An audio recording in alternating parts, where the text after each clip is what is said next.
नमस्कार। BA first semester अर्थशास्त्र। हमारा टॉपिक आज का है बाजार, मार्केट। और बाजार शब्द से हम सभी परिचित हैं। बाजार शब्द नया नहीं है।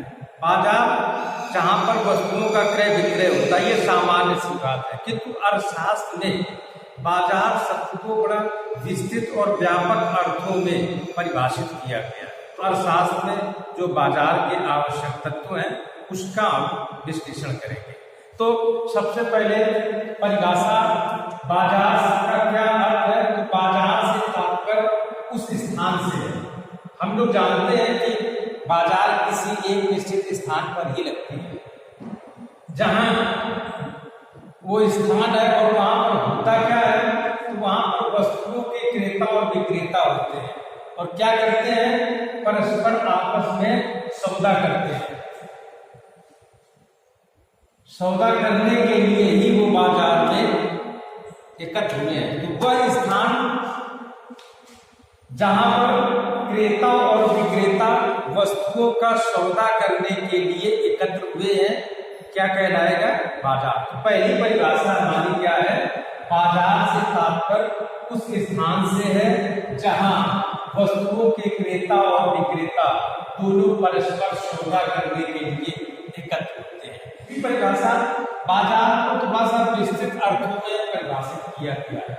तो व्यापक अर्थों में बाजार उस संपूर्ण क्षेत्र से जहां वस्तु विशेष कोई वस्तु है जिसका क्रेता और विक्रेता आपस में क्या करते हैं, प्रतियोगिता करते हैं, जिससे वस्तु की एक निश्चित कीमत हो जाती है।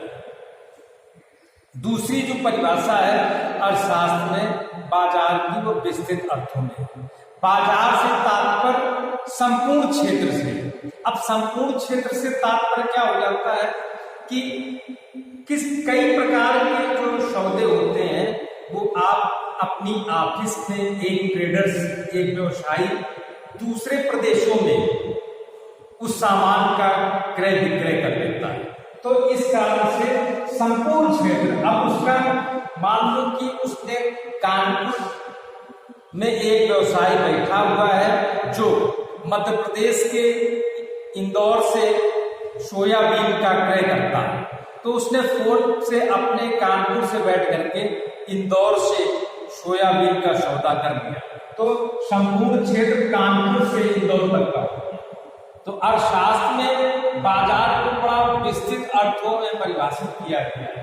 केवल एक छोटा सा क्षेत्र ही नहीं, जहां कोई वस्तु है उसका क्रय और विक्रय आपस में प्रतियोगिता करते हैं और वस्तु की एक निश्चित कीमत निर्धारित हो जाती है। तो व्यापक अर्थों में बाजार उस संपूर्ण क्षेत्र से होता है जहां किसी वस्तु विशेष के लिए क्रेता और विक्रेता आपस में प्रतियोगिता करते हैं और यह प्रतियोगिता वस्तु की एक निश्चित कीमत उसी में निर्धारित हो जाती है। तो एक परिभाषा ये होगी। तीसरी परिभाषा, बाजार का अर्थ उस साधारण से लगाते हैं जिसके भीतर किसी वस्तु विशेष की कीमतों का निर्धारण करने वाली शक्तियां कार्यशील होती हैं। तो इसमें क्या है कि वस्तु की कीमत का निर्धारण कैसे होता है? तो क्रेता और विक्रेता, भाई कोई एक वस्तु या सेवा है, उसको बेचने वाले होने चाहिए और लेने वाले होंगे, तभी किसी वस्तु के सौदा हो सकते हैं, वस्तु की कीमत निर्धारित हो जाती है। अगला है कि बाजार की आवश्यकता पहला है, एक क्षेत्र होना चाहिए, संपूर्ण क्षेत्र जहां पर वस्तु का क्रय विक्रय होगा तो वो क्षेत्र होना चाहिए। दूसरा क्या है, बाजार में क्रेता और विक्रेता भी होने चाहिए, वस्तु बेचने वाला और खरीदने वाला। तीसरा क्या है कि कोई वस्तु होनी चाहिए या कोई सेवा होनी चाहिए। हम जानते हैं कि सेवाएं भी क्रय विक्रय की जाती है। हम बीमार हो गए, डॉक्टर के पास गए, डॉक्टर ने अपनी सेवा बेच दी, उसकी जो निश्चित मात्रा जो वस्तु बेची जा रही है उसकी एक कोई निश्चित मात्रा भी होनी चाहिए। पांचवा क्या है कि प्रतियोगिता होती है। प्रतियोगिता क्रेता और विक्रेता आपस में प्रतियोगिता करते हैं, वस्तु की कीमत उससे निर्धारित हो जाती है और एक निश्चित कीमत निर्धारित हो जाती है।